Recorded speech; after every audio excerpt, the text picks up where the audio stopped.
Joyce Meyer, the woman who transformed unspeakable childhood trauma into a global ministry reaching hundreds of millions, has built an empire of faith worth over $8 million while touching lives across 100 countries. At 82 years old, she stands as one of the world's most influential Christian leaders, the preacher who fills arenas with 30,000 people, the author of over 135 books with sales exceeding 20 million copies, the television host whose daily program airs in 2/3 of the world, the voice that turned $5 Bible studies in a St. Louis living room into Joyce Meyer Ministries, an organization with annual revenues surpassing $100 million.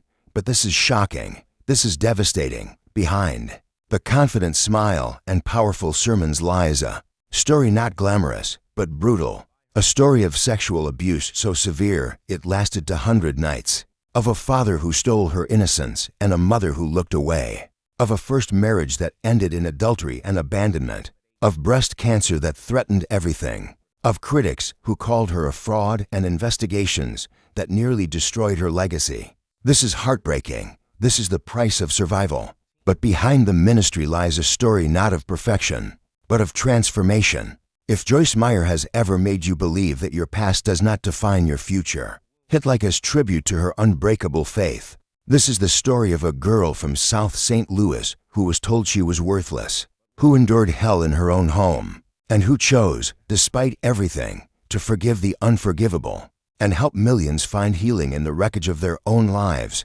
June 4th, 1943. St. Louis, Missouri. The beginning was not marked by celebration, but by darkness waiting to unfold. Pauline Joyce Hutchison entered a world already fractured by World War II.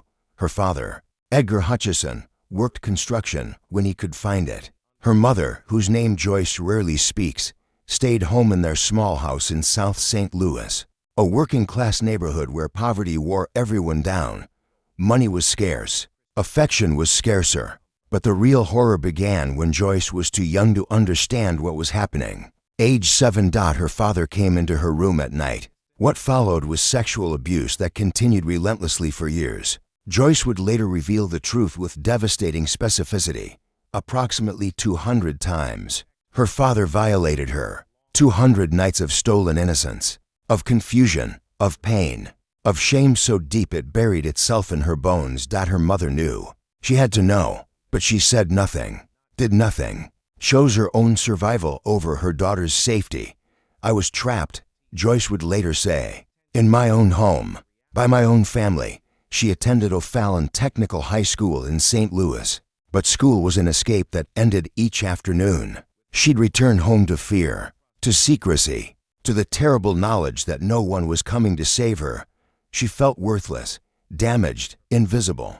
At age 9, she found a Bible and began reading it alone in her room, not because she understood faith, but because she needed something, anything, to hold on to. Words about love and redemption felt like messages from another world, but the abuse continued. By her teenage years, Joyce had learned to survive by shutting down emotionally. She built walls so high nothing could penetrate them. Not love, not trust, not hope. At 18, she saw one escape route: marriage. 1961, she married a car salesman. She thought marriage meant safety. She was wrong. He was unfaithful repeatedly. The marriage crumbled within 5 years. Ending in 1966, she found herself 23 years old, divorced, and more broken than ever. But then came a moment that changed everything. 1967, St. Louis. Joyce met Dave Meyer at a business where she worked. He was different, kind, stable, honest. They married in January 1967, and for the first time in her life, Joyce felt safe. But safety didn't mean healing. The wounds remained. Dave worked as an engineer while Joyce raised their children, for in total, David, Daniel, Sandra, and Laura. She tried to be the mother she never had, but the past haunted her. Depression consumed her. Anger erupted without warning. She was drowning in trauma she couldn't name. 1976 changed everything. Joyce was 33 years old, driving to work on a February morning. Suddenly, she felt what she describes as the presence of God overwhelming her. She pulled over, crying uncontrollably. In that moment, she gave her life completely to Christ. It wasn't about religion, she said later. It was about finally believing I could be loved. The transformation began slowly. She started attending a small church in North St. Louis. She devoured scripture. She prayed obsessively. She felt called to teach, not because she was qualified, but because she understood pain. 1980, the breakthrough.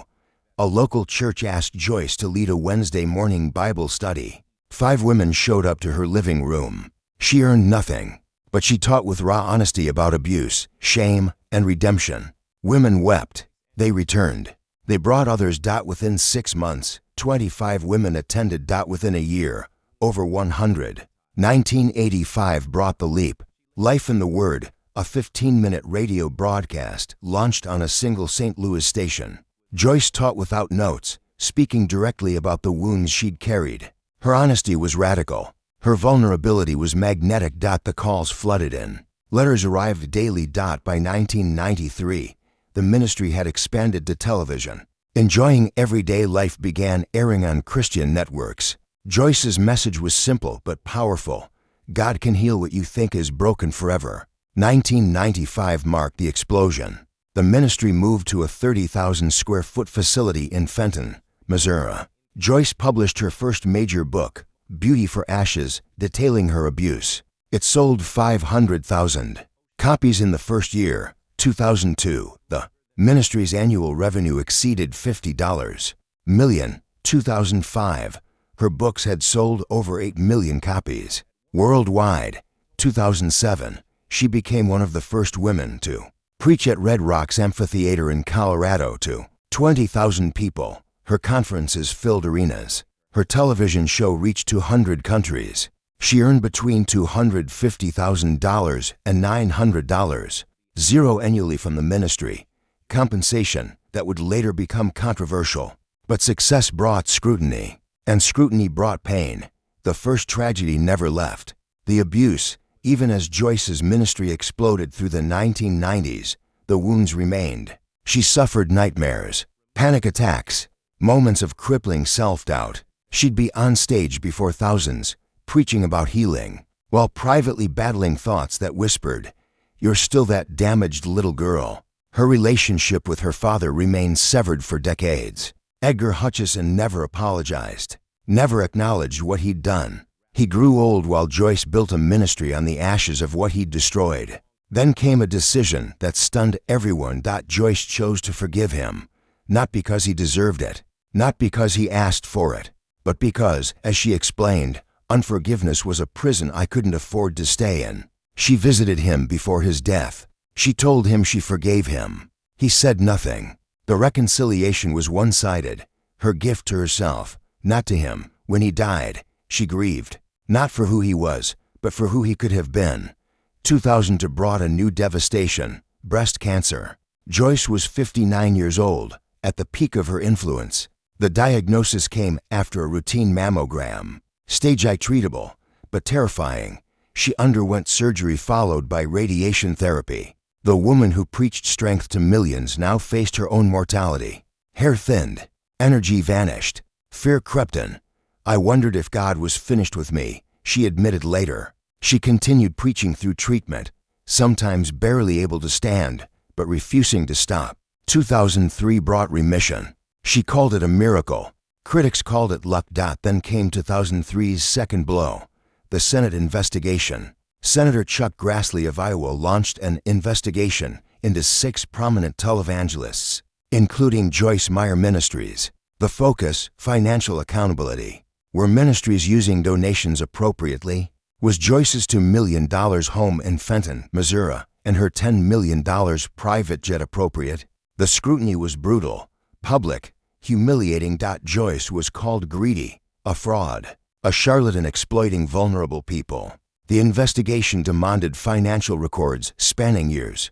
Joyce Meyer Ministries complied fully, releasing detailed financial statements showing that over 80% of donations went directly to ministry programs, Hand of Hope humanitarian work, prison ministries, conferences, and global outreach. By 2007, the investigation concluded without charges. But the damage to her reputation lingered.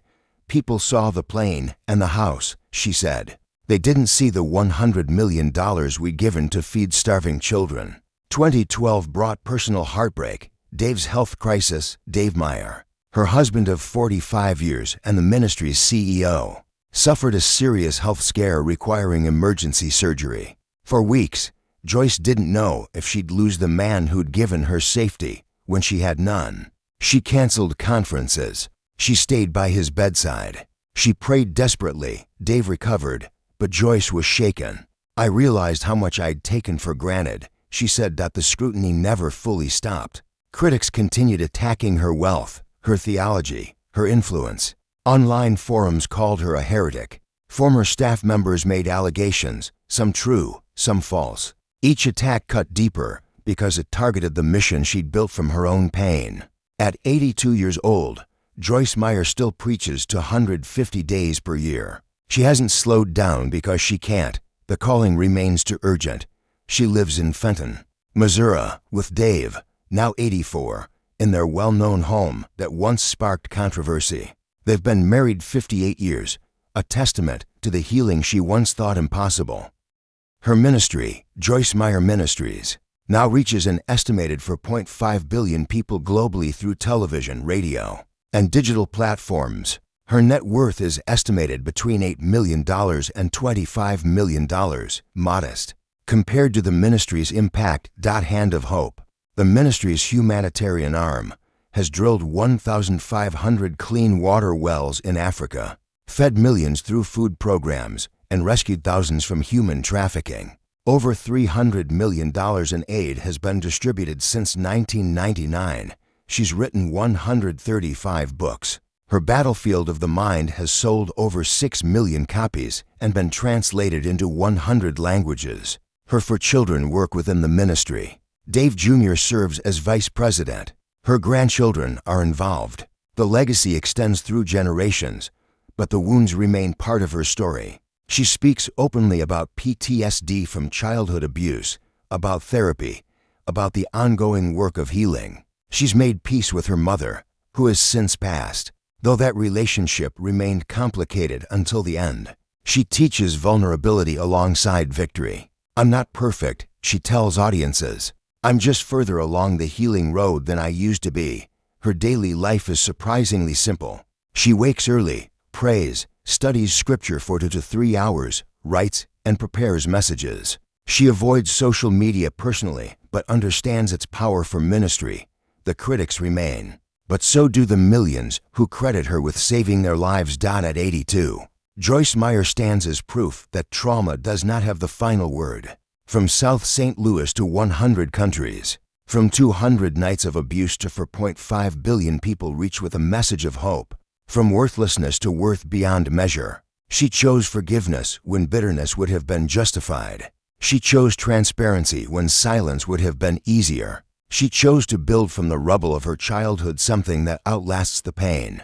If this story touched your heart, leave a tribute below. Share a moment when Joyce Meyer's message, whether through a book, a sermon, or a single sentence, reminded you that your past is not your prison, that healing is possible, that victims can become victors, that even the most broken among us can become healers.